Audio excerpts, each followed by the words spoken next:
Hello, my beautiful friends. I am really excited to get into this week's energies, explore some of the really powerful kind of new cycles beginning, a little bit of the transformation happening. And there's so much earth energy getting activated this week. We're going to be working with a lot of energy in Capricorn, and Uranus and Taurus is going to be getting activated this week. So this week is really about pulling it back to the basics, the small steps we take to break cycles and to start new cycles. So often we want the romanticism of those big breaks in life where a new cycle starts because of a big life event or something like that. And that definitely happens. But the small steps are often where we're going to start to build new healthy cycles if we are leaving behind generational pain or even pain or cycles from the last couple of years of chronic stress and cultural change. So this week's really going to highlight pulling it back to those simple steps. It's something that one of my favorite teachers in the whole world, Martha Beck, says is the 1-degree pivots and those little adjustments we make. So I'll get into that as we go through all the aspects of this week.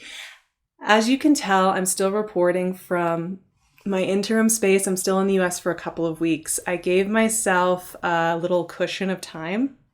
I had a lot of people I needed to kind of connect with and meet with, and people I wanted to see before I leave. I also had a lot of paperwork I needed to get sorted and a lot of stuff to consolidate, and I didn't want to overpack that preparation process. So I'm reporting from the deep in between, which is a really tender, sensitive place to be sitting and exploring. I'm feeling a lot of deep emotions. Some are really, really good and joyous and tingly and happy, and some are very much about the grieving, but that is life, and that's something that I think will continue to be themes in my life no matter what season I'm in, but I am definitely in the in-between stage right now, and it can make me feel often like I don't have an exoskeleton, which is fine. That's allowed. That need to always be kind of armored up for the world. Maybe right now it's okay that I don't have any armor on, and that I'm just here. So that's where I am today as I report to you and as we check in with some of these themes and energies. I know a lot of us feel tender this time of year as well. It is Aquarius season, which is one of my favorite times of year, but in the Northern Hemisphere, this is also late winter. This is when our energy is starting to get a little more thin and where we're starting to process some deeper emotions. And also Aquarius season always asks us to look beyond the familiar and to question what we think of as familiar and to explore maybe a little bit beyond our comfort zones in surprising and sometimes subtle ways. So this is also a really tender time of year. But let's just get into these transits because they're really potent, and they're helping us kind of close out and conclude some of the work we've been doing in Capricorn for the last couple of months. So let's get into it. First of all, we have Mars and Venus meeting up this week. They meet up every year. Venus moves quite a bit faster than Mars normally. She's just recovering from her retrograde. So she's moving a little slower right now, but they're meeting up in Capricorn. And they're going to actually kind of hang really, really close together from this week until about the 20th or 21st of February. Because Venus is moving, because she's getting out of her retrograde cycle and she's post-shadow phase, her movement's a little bit different right now. And so they're sticking close together for the next couple of weeks. And this makes for really interesting energy. Mars and Venus are obviously like the action-oriented Mars and the receptive, welcoming, receiving end of Venus. And these two together, when they come together, this is about rebalancing, kind of finding our center point within ourselves. And it's not about either I take action or I sit back and I just relax. When these two meet up, they really highlight how these two things work really, really in tandem. I often find though, we want to check in with the Venusian energy of receptivity first before we take action. And that I think continues to be the case here. But I also think this Venus-Mars meetup is really interesting post-Venus retrograde, because this is going to be a great time over the next couple of weeks to understand and incorporate and ground into whatever it is you were learning during Venus retrograde. This is also happening in Capricorn, in the middle section of Capricorn degrees. And so this is going to be also about kind of continuing themes around our self-parenting, our inner mothering and fathering, our inner nourishment, and our inner containers that help us feel secure. So this meetup with Mars and Venus is also specifically this time around for this meetup between these two is going to be about really building an inner system and focusing on the inner system that is going to be really nourishing and really reassuring and giving us enough structure so that we feel safe and enough openness to allow us to feel our emotions. These are things that take quite a bit of practice and time and attention to do, but I do think this Mars-Venus meetup is very therapeutic. It's very nourishing. And once again, because this is in Capricorn, this is going to be about the practical things we can do for ourselves to help bolster that internal story. So this is going to be about like making that appointment that maybe has been nagging you, or tidying something up that feels like it's really time to let go of. It's those little things that maybe take 5 or 10 minutes, but that really nourish your soul, that can really help you work with this energy. And of course, this is also about rebalancing anywhere. So if you have been in a bit of an over-functioning mode, for example, recently, I was in major over-functioning mode last week, actually, and the week before, because I was cleaning and putting stuff, and I was relying so much on the action-based sense of safety that I felt really disconnected from myself. So in my case, I think I need to swing back more to the Venusian principles.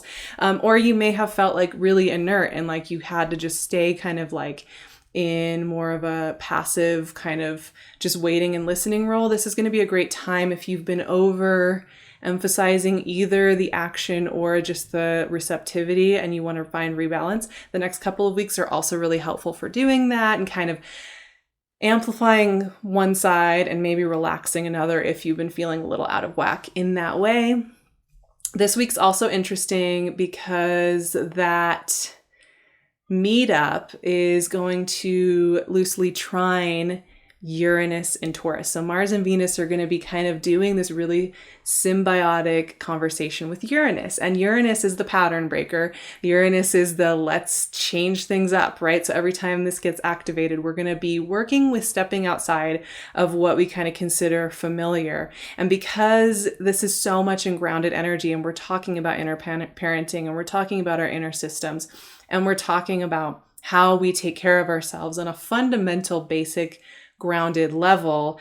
This is where that whole idea of the 1 degree pivots, the little tiny adjustments we make as medicine, as fuel, as active participation in breaking cycles that maybe aren't serving us anymore. This trine's really here to do that. And like I said, it's Aquarius season as well. And Aquarius is the future seeker and the visionary and thinking outside of the box. And so there's a lot of energy here that is about kind of stepping outside of the familiar. But like I said, that doesn't always have to be these grandiose gestures. I find that stepping out of the familiar really does start with the little 1 degree shifts.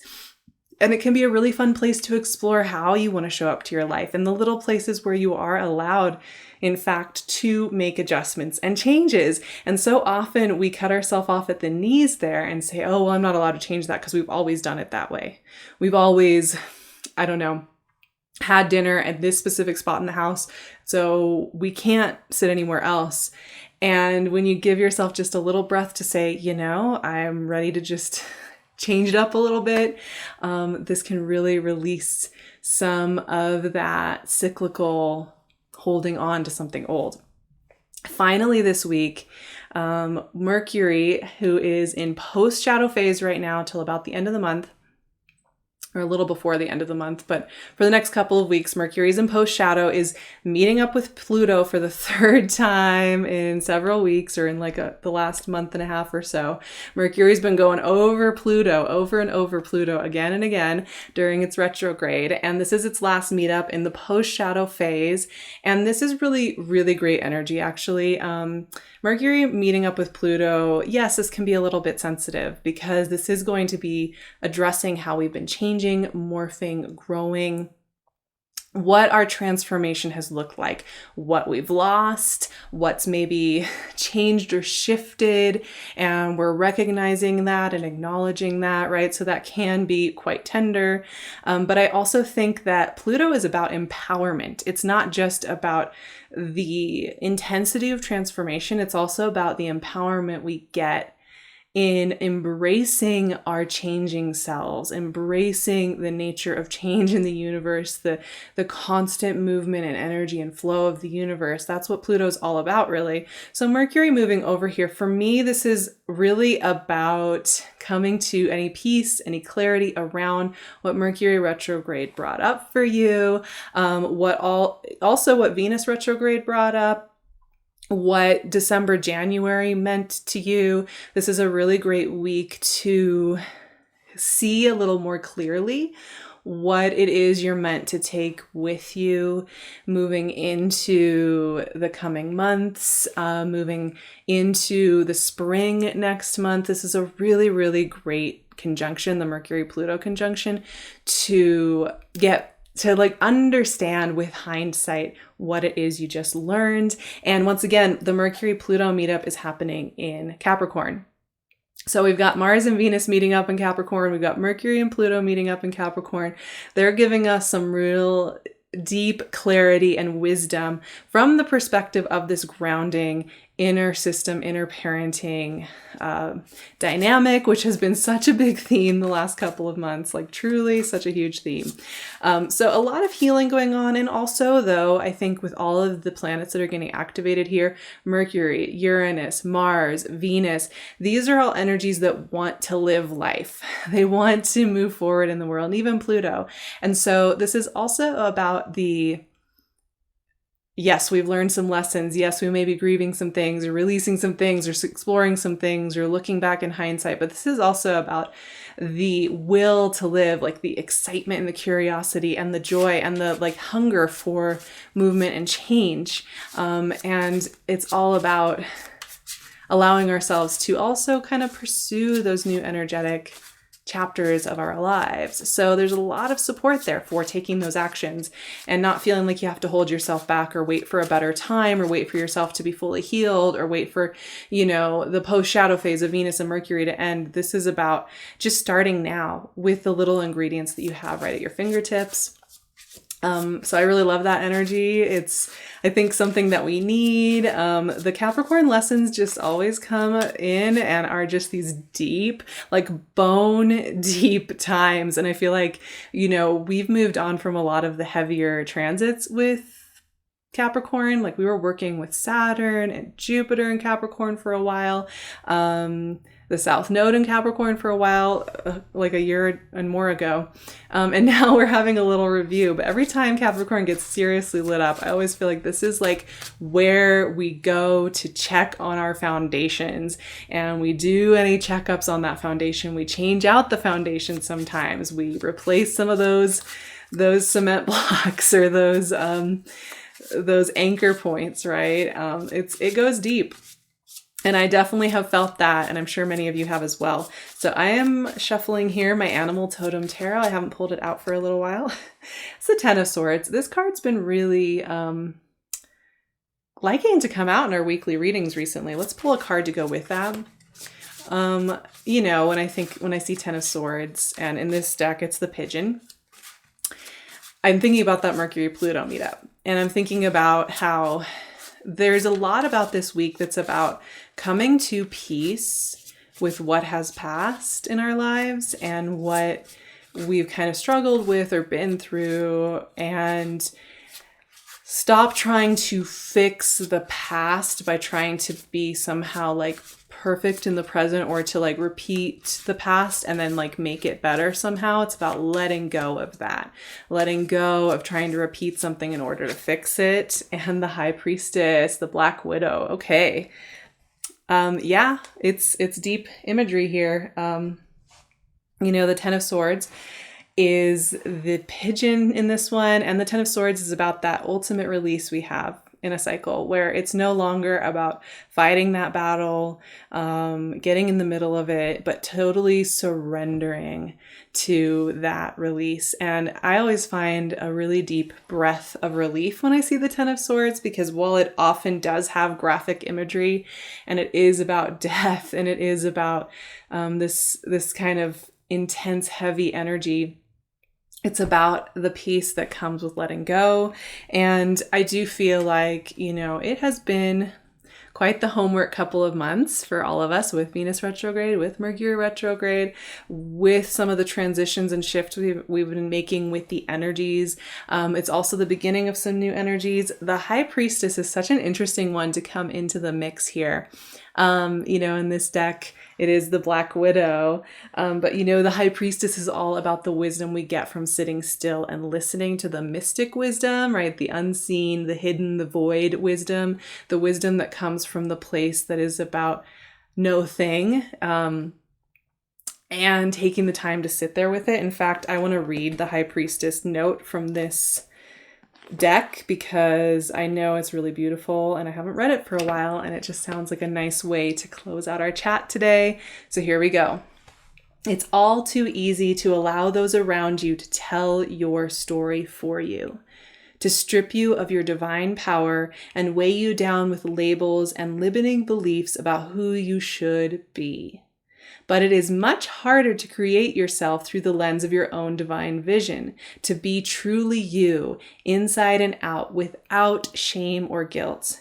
I care not about what others think they know about me. They will gossip regardless of what I do. But I know who I am, and each day and every day I honor my divine self by being true to my vision of myself and who I am.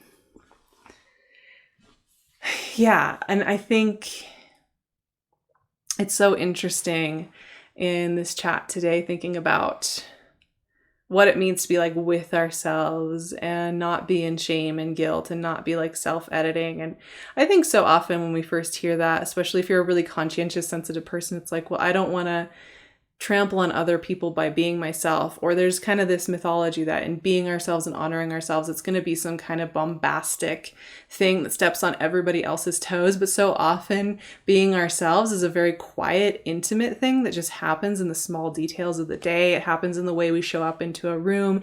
It happens in the way we communicate and hear. It happens in the way that we perform typical tasks. And these things have such potent power, and we're allowed to do them in the way that we want. And there doesn't need to be guilt and shame around that. It's not going to make us all these horrible narcissistic people because we're hearing ourselves and we're with ourselves and we're brave enough to listen to that internal heartbeat that's calling us forward. And that can be scary and that can be intimidating, but there is, with all of this energy getting activated right now, a real emphasis that it's time to take some different steps. It's time to be bold enough to try stepping outside of the old carved in lines. And I know that's often the message, but there's something about the energy this week that's really, really calling for us to start doing that. So with that being said, I will see you all so very soon. We have a full moon in Leo coming up and not that far away from now. I'm really excited to explore that with you. Let me know how you are feeling during this powerful Aquarius season and what chapters are ending, what books are beginning, what in-betweenness you are exploring. I love you all so much. I really appreciate you being here, and we will talk again very soon.